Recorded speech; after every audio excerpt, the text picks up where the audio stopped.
What up, dude bros? I'm Frank. This is a video review of the Nerf Elite 2.0 Echo. The Echo is a spring-powered top prime magazine-fed blaster, essentially the replacement for the Retaliator or the Delta Trooper. Let's get into it.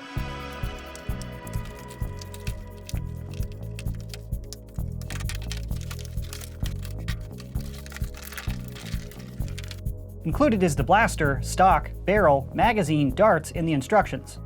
External overview of the Echo, starting up at the front. This is a barrel attachment, but there's no in-strike barrel lug on the front of this barrel attachment. But it's got 4 rails, one on the top, one on the bottom, and one on each side. So way more tactics than the Delta Trooper or the Retaliator, but that's kind of the theme of the Elite 2.0 series. And this whole barrel attachment is a barrel attachment that connects just like all the other barrel attachments. So you can place this on your Strife or your other blasters if you'd like to. Continuing with the blaster itself, there is an in-strike barrel lug on this part of the blaster, so you can attach a different barrel attachment if you want to. Above that is the priming handle. This is a spring-powered blaster. To prime, you do that. It's a pretty smooth prime, and the draw weight required is in line with other Elite blasters on the market right now. However, this grip design is much sleeker than the Delta Trooper, and it's harder to grip onto than the Retaliator grip. When I nerf, I get pretty sweaty palms, and after I shot off a few hundred rounds, it started to get difficult to slam fire this blaster, because there's really just a lack of grip compared to something like the Delta Trooper, which has this gigantic notch right here. So when you prime this, you can just ram your hand into it, making the prime very easy. And the Retaliator has a wraparound priming grip, so there's all that surface area for your hand to get onto. This is very small and doesn't have a rear ledge. And underneath the priming handle is the access door. This is kind of a flimsy access door, especially by Nerf standards, and it's pretty small. However, I did not experience any jams or malfunctions with this blaster, so I didn't have to use this.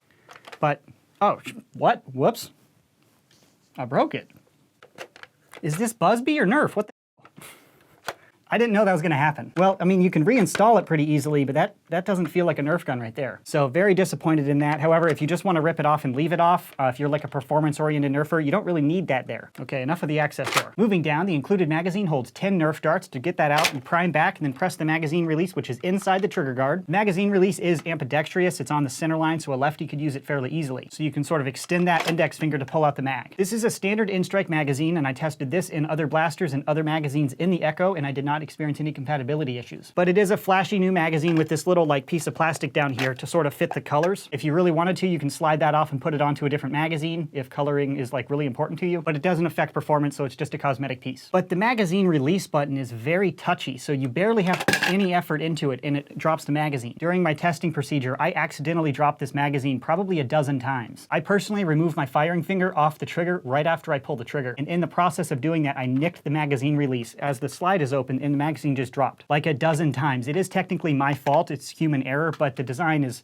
pretty touchy. So it's not really my favorite magazine release design, but it's something to be aware of, and you can definitely work around it if you really want this blaster. But that's the mag release in the magazine. Back to the primary trigger. The trigger pull is pretty standard. This blaster does have slam fire, which means you hold down the trigger, you pull back the priming handle, and when it hits the forward position, it fires automatically. You're sacrificing a little bit of accuracy for a much higher rate of fire. And on the left-hand side of the blaster, we have an unjamming button. After you prime this blaster, you're not able to prime it again, so pressing that allows you to override that lock to help you clear out jams or malfunctions. I did not experience any jams or malfunctions with this blaster, but it might be useful if you're using really crummy darts. Now down to the grip. The grip design is in line with other Elite 2.0 blasters that I've held personally, but it is different than the old Elite blasters, and it is a unique grip that's new for Elite 2.0. The length of pull, meaning the distance from here to here, is pretty similar to the Elite blasters, so it will feel very familiar to Elite blasters as opposed to the Doomlands blasters, which feel a little bit more cramped. And I think the grip design is very welcoming to younger, small hands as well as gigantic hands like mine. So overall, pretty good grip design. However, there's still this sharper ledge right here that catches the webbing of your hand. It's not that big a deal on an unmodified blaster because the force going into your hand isn't that big a deal, but it could be more comfortable, but I'm a stickler for grips. I complain about just about all of them. So overall, pretty good grip. I think it'll be good for most people. And in the back, we have an in-strike stock attachment point, so if you want to put on your favorite stock, you can, but the Echo includes this stock here. On this stock, we have a sling attachment point up here and a tactical rail right here. I don't know what you're going to put up there, but it looks pretty cool, and it's very tactical. It fits the Elite 2.0 series. They're really just putting rails everywhere. I'm a little surprised they didn't put rails on the side of the blaster right here and here. The stock length is pretty short, but it's in line with the Retaliator stock and the original Delta Trooper stock. No compartments or anything else to manipulate in the stock, so that's an external overview of the Echo. Shooting blue Nerf Elite darts.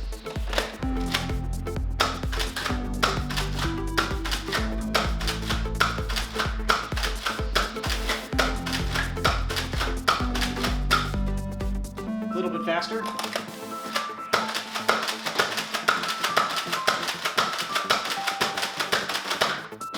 Now shooting slam fire by holding down the trigger.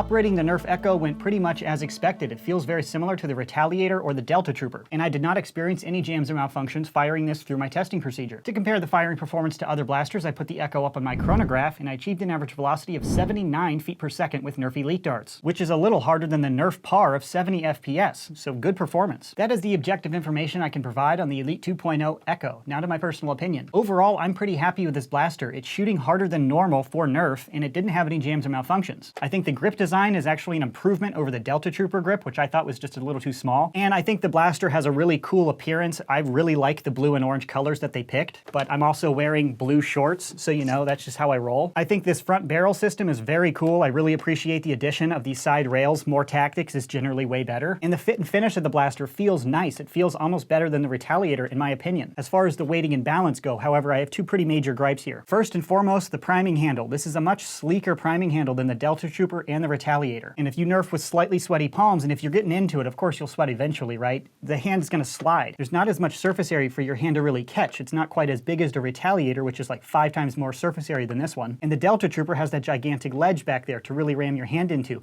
This is really kind of annoyingly small. And it's really not because I have giant hands. A smaller hand still wouldn't be able to catch on to anything here. So if you're purchasing this blaster to single fire, I don't think that's going to be a really big deal. But if you want to slam fire and you Nerf with sweaty palms, it's going to be kind of tricky to maintain grip on this blaster. But that may or may not be an issue to you. My second gripe is this magazine release. The magazine release is inside the trigger guard, which they've done before, but this is a very touchy magazine release. It really doesn't take a whole lot of pressure to drop the mag completely out, which is generally a good thing because if you want to do attack reload, you want the magazine to slide out. But during my testing procedure, I dropped the magazine about a dozen times, which I just kind of got frustrated with. It is technically human error. It's not mechanical error. It doesn't drop out on its own. It just doesn't take a whole lot of force to drop out. So I think a lot of people are going to have issues with dropping mags out by accident. But I do appreciate the front barrel system. I dig that there are 4 rails on one barrel attachment, and especially these side rails. They're just fun to use. You can put whatever you want, even if you don't put anything on there. I think rails just look cool. So I really dig this. I'm not really sure about the rest of the package. But if you want the best of both worlds, put this barrel on a different blaster. Problem solved. And another note, which is not relevant to the majority of my viewers, but if you're a modder, I have heard that the Elite 2.0 blasters are much more difficult to get into. They do not have screws on the back of this N-Strike barrel lug, so to get this off, I believe you'd have to break through a solvent weld. I have not tried to open this blaster. I have to film the review before I can potentially break the blaster. I'll address this issue in a future video after I get my hands on all of the initial Elite 2.0 blasters. So I appreciate the additional tactics provided in the Echo blaster, but I think the performance issues that I've mentioned will prevent me personally from using this blaster. I'd personally prefer the Delta Trooper or the Retaliator for a top prime Springer or an Alpha Trooper if you'd like pump action. But hopefully I've laid out all the information you need to make an educated purchase decision for yourself. If you'd like to buy one, I'll put a purchase link in the description box below. That concludes this video review. Thanks so much for watching, bros, and as always, stay tactical.